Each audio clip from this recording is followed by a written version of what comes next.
এই যে ডিভোর্সটা যে অনেক সহজ করে দিচ্ছে, একটা মানুষকে চাইলেই জুলুম করে ডিভোর্স দিয়ে দিতেছে, যে কাগজ পাঠাইলাম সে অ্যাকসেপ্ট করলে করুক, না করলে নাই। ডিভোর্স নতুন মৌলবীরা নতুন ব্যবসা শুরু করছে, তারা নিজেরা হাঙ্গার পর হাঙ্গা করবে। ওই যে আশিফ তার নিয়ম করে গেছে যে দ্বিতীয় বিবাহ করতে আর প্রথম স্ত্রীর অনুমতি নিতে হবে না, সুযোগ পেয়ে গেছে। এমনিতে তুই জালেম, কে বলেছে তোকে বিয়ে করতে? মাথায় টুপি আছে, দাড়ি আছে, সবকিছু আছে, নবীর সুন্নাত আছে। দর্শক, আমরা ছোট হুজুর এবং যাকে শিশু বক্তা নামে পরিচিত সেই মাদানী সাহেব দ্বিতীয় বিয়ে করার পর প্রথম স্ত্রীর সাথে কি হয়েছে সে নিয়ে নানান কিছু বক্তব্য আপনাদের মাঝে তুলে ধরবো। অবশ্যই বিস্তারিত লাইক করে শেষ পর্যন্ত ভিডিওটি দেখতে থাকুন। করে দিচ্ছে, একটা মানুষকে চাইলেই জুলুম করে ডিভোর্স দিয়ে দিতেছে, যে কাগজ পাঠাইলাম সে অ্যাকসেপ্ট করলে করুক, না করলে নাই। ডিভোর্স হয়ে গেল। সবকিছু মিলে আলহামদুলিল্লাহ খুব ভালো যাইতেছিল। যাওয়ার পর একটা পর্যায়ে মানে আমার হাজবেন্ড আমার সাথে কথা বলতো না। ও চাইতো হচ্ছে আমাকে ছেড়ে দিতে। ও বলতো যে আমি দেখতে সুন্দর না, ওর আরো সুন্দর বউ লাগবে, এন্ড হচ্ছে শ্বশুর বাড়ি লাগবে অনেক বড়লোক। যখন চাকরিতে ছিল তখন ও চাইলে আমার সাথে কিছু করতে পারতো না। মুখে বলতো যে বাপের বাড়ি থেকে যায় 10 লাখ টাকা নিয়ে, কিন্তু কিছু বলতো না। আমার ফোন আমার হাজবেন্ড ইউজ করতো। একটা মেয়ে আছে, এই ফোনে আবার হচ্ছে টেক্সট করে, ওই বাবু কই তুমি। মেয়েকে আমি কল দিছি, ওই মেয়েকে আমি বললাম যে ওই বাবু এটা কেন লিখছেন, উনি তো আমার হাজবেন্ড। পরে বলতেছে যে হচ্ছে উনি যে আপনার হাজবেন্ড সেটা তো আমি জানি না। বলে ও তো আমার সাথে আজকে প্রায় 1 বছর হয়েছে আমার সাথে ফিজিক্যালও করে, প্লাস হচ্ছে আমার সাথে মানে আমাকে বিয়ে করবে এটা বলছে। বিয়ের 1 মাস 7 থেকে 8 দিন পরে ও বাসায় আসে, বলছে 10টার মধ্যে আসবে, তো 12টা 1টা বেজে গেছে, এখনো আসে না। কল দিতেছি, মানে ফোন নেই, ওকে পাইতেছি না। আমার শ্বশুর শাশুড়ি জানে কিন্তু আমাকে বলে না। পুরো ধরতে গেলে পাগল হয়ে গেছি আমি। হচ্ছে ওর অফিসার যে ওনাকে কল দিই, তারপর আমি বলি যে স্যার এরকম কিন্তু পাইতেছি না, ও বাসা থেকে আপনি গেছে। পরে বলে ওকে আপনি পাবেন কিভাবে, ও তো জেলে আছে। 5 মাস পর আমার হাজবেন্ড বাসায় আসলো, আসার পর সারাদিন আমার সাথে কথা বললো না। রাত্রেবেলা ও আমাদের মানে মারলো, বেল দিয়ে পিটাইতেছে, তারপর হচ্ছে হাতে ঘুষি মারতেছে, কন্টিনিউ 3 দিন আমাকে মারছে, এইভাবে ঘুমাইতেও দেয় নাই। তুই চলে যা, তুই যাস না কেন, এত মারতেছে, আগুন লাগাই দিব। পরে আমি বলি ফাজলামি করেন না, হ্যাঁ কি করবো, গায়ের মধ্যে আগুন লাগাই দিচ্ছে, আমার মধ্যে, আমার জামার মধ্যে লাগানোর পর আমি দৌড় মারলাম। আমি চিৎকার যে দিচ্ছি, তখন ওর আব্বা এসে আমাকে দেখা পানির মধ্যে ধাক্কা মারছে, মানে ওয়াশরুম এই এটা ঝর্ণাটা দাইলা। প্রেগনেন্ট ছিলাম, প্রেগনেন্ট থাকার পর ও আমার কন্টিনিউ মারতো, অনেক মারতো, ওষুধ খাইতে বলতো যেন হচ্ছে বাচ্চাটা। কি বলছেন আব্বুকে যে 7-8 লাখ টাকা দিয়ে দেন, 10 লাখ টাকা দেন, তাহলে ওই নিয়ে সংসার করবো না, তো করবো না। আইনি ব্যবস্থা কেন নেই, এটা যদি আসে আমার হচ্ছে ফ্যামিলিতে 5 টাকা খরচ করবে, হ্যাঁ এরকম সামর্থ্য ধরতে গেলে নাই। আজ কতদিন একসাথে আপনারা আলাদা হয়ে আছেন? প্রায় 1 বছরের মতো হবে। আপনি কি চান এখন? আমাকে যদি জিজ্ঞাসা করা হয় যে আমাকে রাজত্ব দেওয়া হবে আর আমার হাজবেন্ডের সাথে একবেলা খায়া থাকতে হবে, আমি চাইবো যে ওর সাথে আমি একবেলা খায়া থাকি, আমার রাজত্বের দরকার নেই। থেকে আসে ভালোবাসা। কারণ হচ্ছে যখন ডিভোর্স হয় দিন শেষে সবাই বলে যে মেয়েটা খারাপ, মেয়েটা খারাপ। যখন ভাবি যে ডিভোর্স, তখনই আমার মানে একেবারে অবস্থা খারাপ হয়েছে। কেমনে সাইন করবো ওই জায়গায়, এটা ভাবতে খুব খারাপ।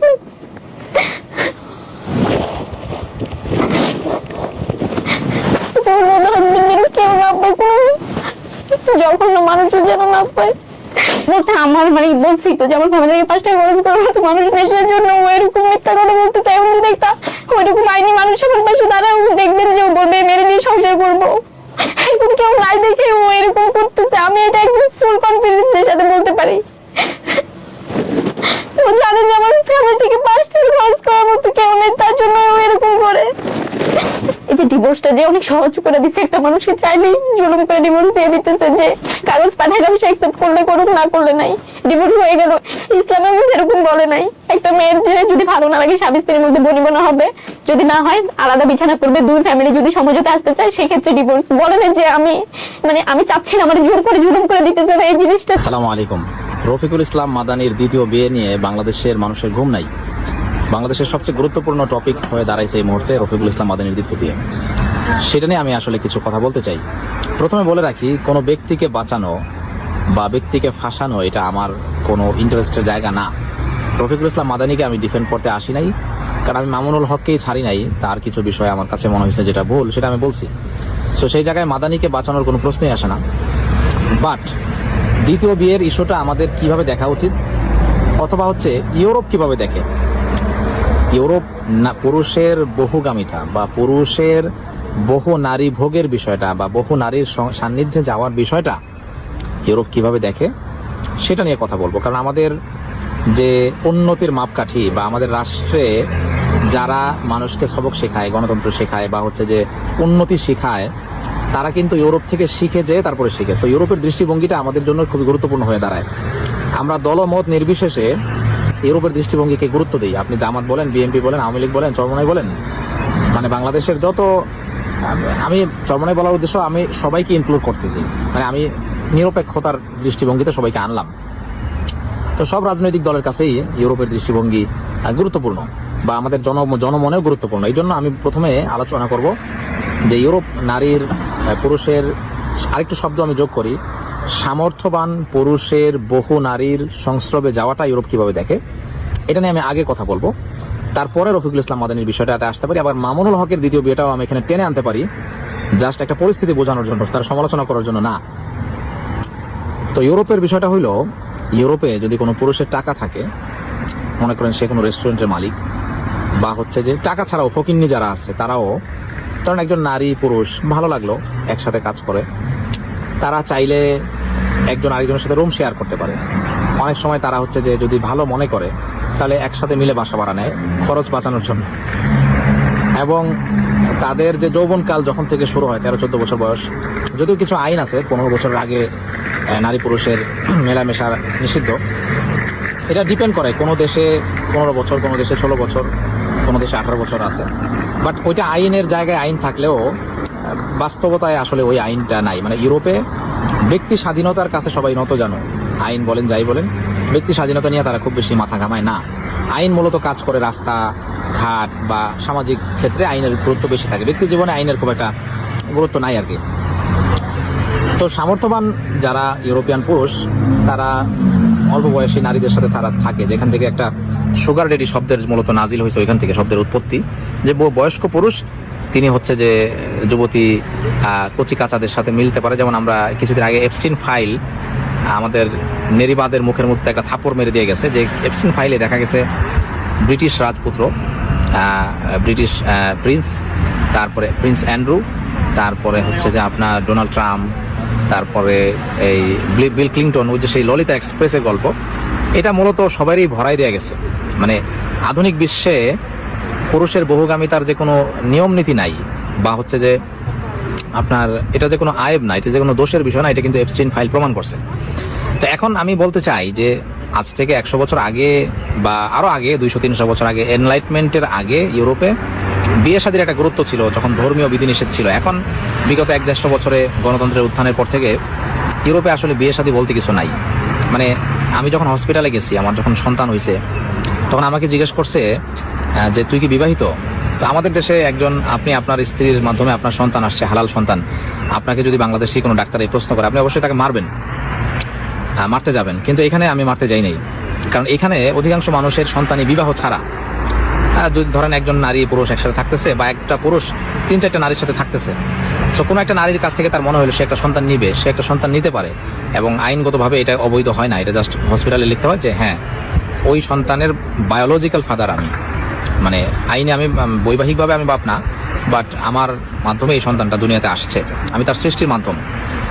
তো সেই ক্ষেত্রে এটা, এই বিষয়টা এই পর্যায়ে আছে। তো আমরা একটা জিনিস বুঝতে পারলাম এই আলোচনা থেকে, যে ইউরোপে পুরুষ ধনী হোক গরিব হোক, একাধিক নারীর সাথে মিশতে গেলে তার একাধিক বিয়ের প্রয়োজনই পড়ে না। মানে আমাদের দেশে তো বিয়ে করতে হয়, তো এখানে যেহেতু বিয়ের প্রয়োজনই নাই, তাতে কাজে এখানে এটা আলাপটারই কোনো দরকার নাই। একজনের জিজ্ঞেস করছে না যে তুই কি দল্লিন না জল্লিন, তো সে বলতেছে আমি তো নামাজই পড়ি না। সিলেট অঞ্চলে এই মারামারিটা আছে, যারা বেদাতি তারা বলে দল্লিন, আর যারা মানে হইলো যে ধরেন আলেম ওলামা স্বাভাবিক, তারা বলে দল্লিন। তো এটা নিয়ে দুইটা গ্রুপ মারামারি করে, আগে করতো আর কি, এখন তো হয় না। তো একজনের জিজ্ঞেস করছে যে তুই কোন গ্রুপ, সে বলছে যে আমি ভাই কোনো মারামারির মধ্যে না, আমি নামাজই পড়ি না। তো ইউরোপে বিয়ে যেহেতু জিনিসটা যেহেতু খুবই রেয়ার, খুব একটা এক্সিস্ট করে না, আর বিয়ে করতে গেলে অনেক খরচ। এই যে মনে করেন প্যান্ডেল ভাড়া করতে হয় 20-25 হাজার ইউরো খরচ।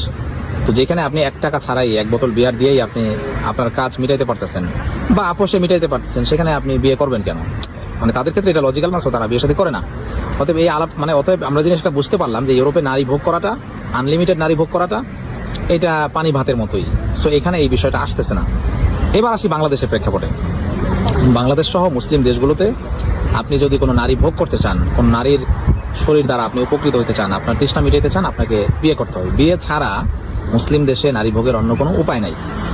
কিন্তু ইদানিংকালে দেখা যেতেছে যে মুসলিম দেশে পরকীয়া নামক একটা রোগ আসছে, যেটা হলো আপনি একজন ভদ্রলোক আপনি হচ্ছে যে আরেকজন ভদ্রলোকের বউর সাথে বা আরেকজন বিদেশির বউর সাথে আপনি একটা অবৈধ সম্পর্ক রাখবেন, এইদিকে আপনি আপনার স্ত্রীর প্রতিও লয়াল থাকবেন, আপনার স্ত্রীও বলবে যে না আমার স্বামী খুবই কেয়ারিং, আমার স্বামী আমাকে ভালোবাসে, কিন্তু ওইখান দিয়ে আপনার যে স্ত্রীর অসুস্থতার কারণে বা হচ্ছে আপনার স্ত্রীকে দিয়ে আপনার চাহিদা মিটতেছে না, স্বাভাবিকভাবেই পুরুষের মানে চাহিদা বেশি, যেটা একজন নারী দিয়ে মিটে না নর্মালি, আমি যদি অনেস্টলি বলি।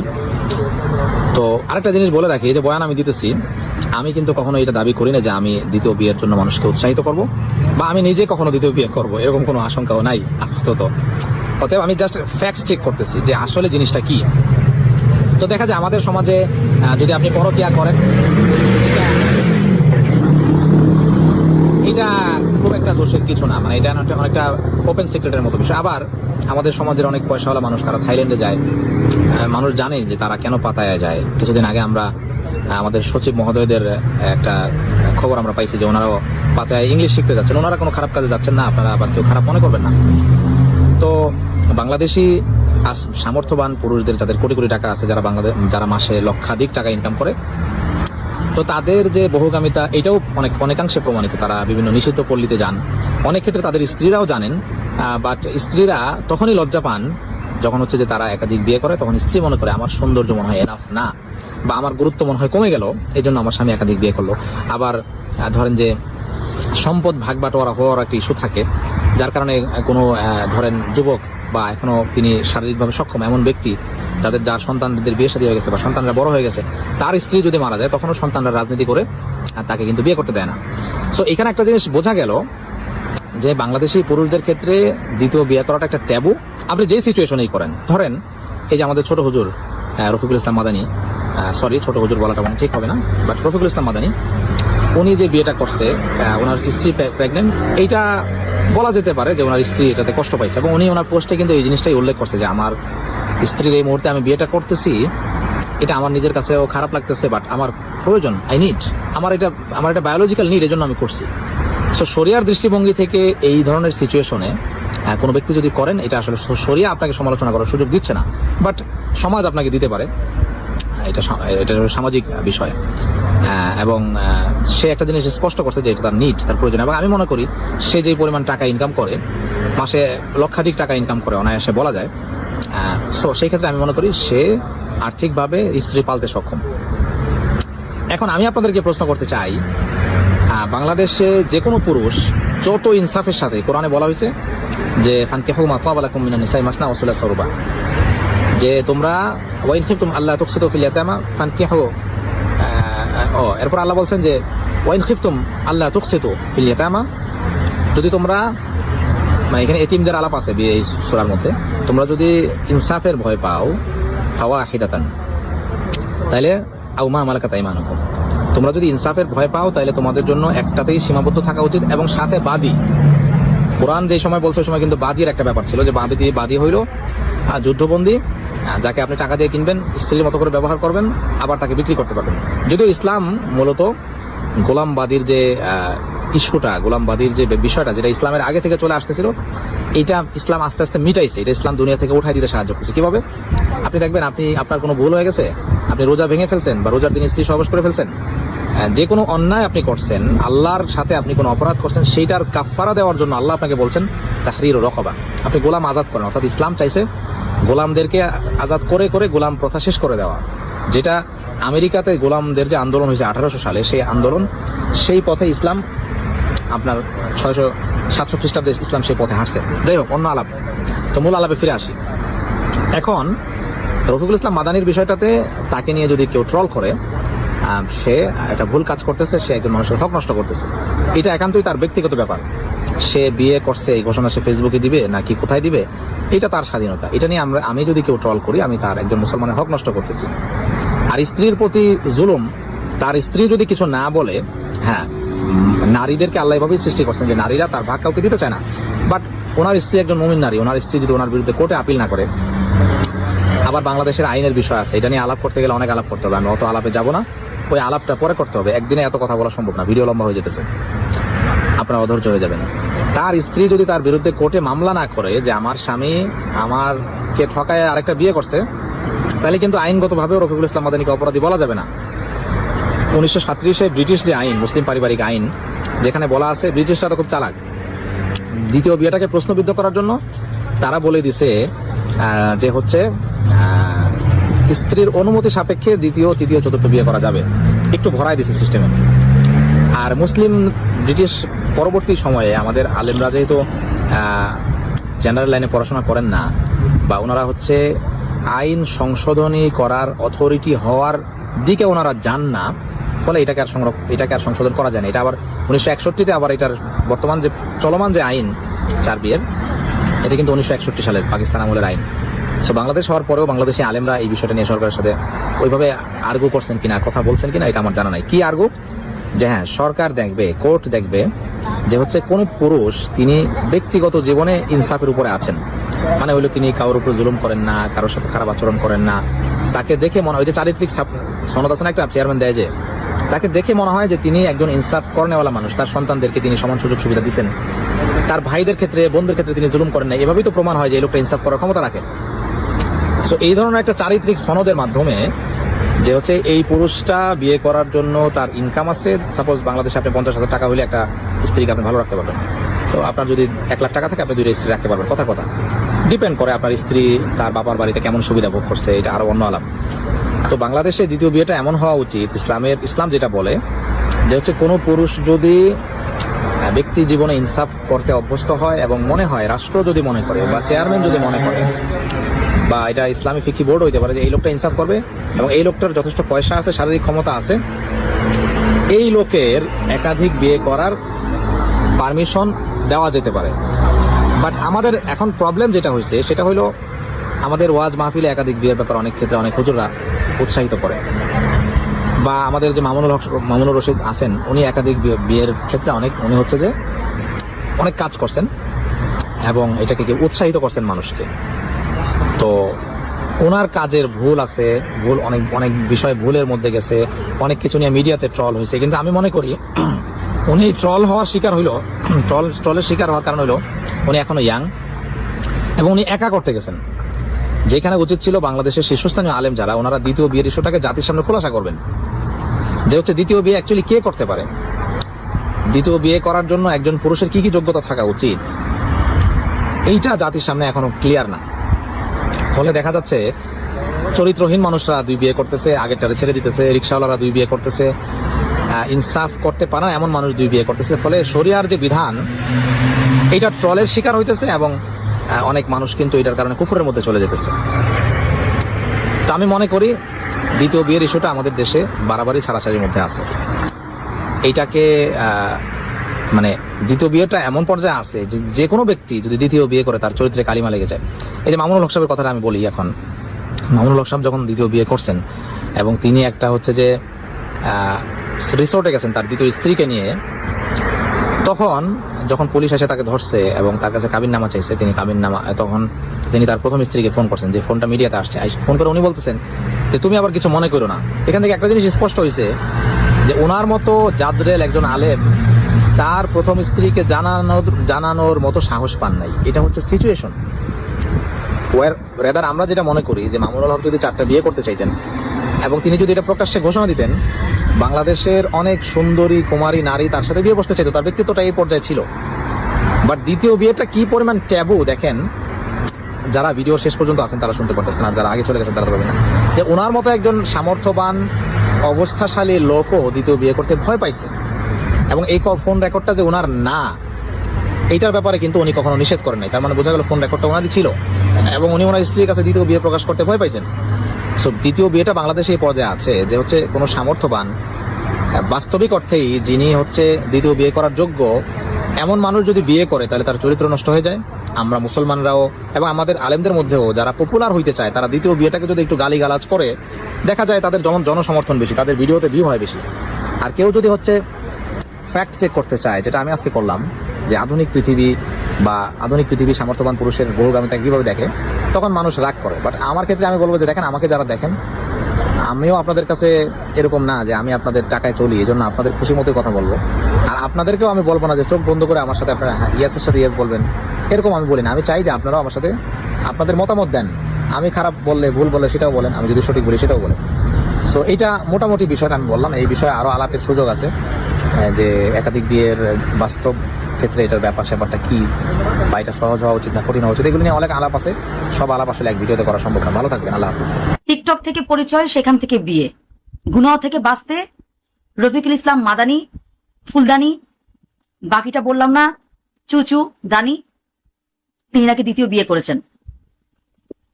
3 ইঞ্চি মানুষের 3 ইঞ্চি টুনটুনির এত শক্তি, আর কি বলবো। আরে বেটা, তুই যদি বিয়ে করতি তখন বিয়ে করতি, যদি তোর বাচ্চা কাছে বড় হইতো বা তোর বউর কোনো বাচ্চা না হইতো, তখন তুই ধর্ম ব্যবসা যাই কিছু করো, যাই কিছু করতি, মাইনা নিতাম। এত ফতুয়াগিরি কেন দেখাস? তোরাই তো ইসলামী ভাষায় বলস যে প্রথম স্ত্রী বা যার একজন স্ত্রী তার যা আছে পরের স্ত্রী তারই আছে, সবই আছে, তাহলে কেন আবার দিত বিয়ে? আর সেখানে তুই এখন গুনাহ থেকে বাঁচা সে উচিলে দেখাস না, তাও এমন অবস্থা যেখানে তোর বউর বাচ্চা হইছে। তার উচিত ছিল তার ওয়াইফের প্রেগনেন্সি অবস্থায় তার পাশে থাকা এবং তাকে কষ্ট এই মুহূর্তে না দেওয়া। বিয়েটা করলেও সে পরে করতে পারতো। আসসালামু আলাইকুম। বর্তমানের আলোচিত তরুণ জনপ্রিয় বক্তা রফিকুল ইসলাম মাদানী সাহেব, উনি ওনার ভেরিফাইড পেজে উনি প্রথম বিয়ে করার পরে দ্বিতীয় বিয়ে করেছেন, এটা মানুষের সামনে উপস্থাপন করেছেন এবং উনি লিখেছেন উনি গুনাহ থেকে বাঁচতে দ্বিতীয় বিয়েটি করেছেন, যে সময় ওনার প্রথম স্ত্রী গর্ভাবস্থায় ছিল। আমি ওনার এই যে গুনাহ থেকে বাঁচতে কথাটা, এই কথাটার সাথে আমি দ্বিমত পোষণ করছি। আমার কাছে মনে হচ্ছে যে এই কথাটা অসম্পূর্ণ রয়ে গেছে। ইসলামে গুনাহ বলতে কেবল যৌন পাপাচারকে বোঝায় না।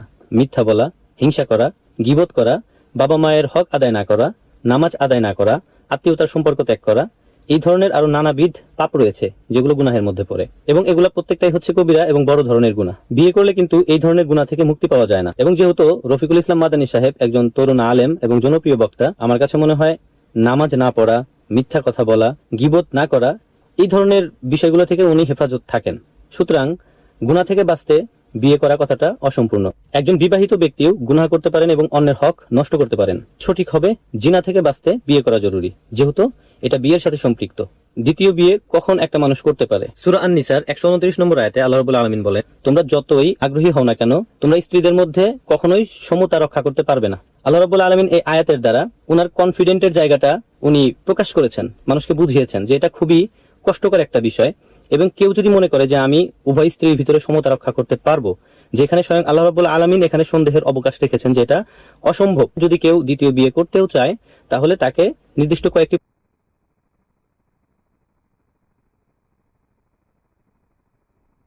সম্পূর্ণ ভিডিওটি দেখলেন, বুঝতে পেরেছেন ভিডিওটি গুরুত্বপূর্ণ। আমরা ব্রেকিং নিউজ, আপডেট টপিক এবং সকল আপডেট বিষয়গুলো আপনাদের মাঝে একে একে আপনাদের মাঝে উপস্থাপনা করি। অবশ্যই আমাদের চ্যানেলটিকে লাইক, শেয়ার, সাবস্ক্রাইব করে সাথেই থাকবেন। বিদায় নিচ্ছি। আসসালামু আলাইকুম রহমতুল্লাহ।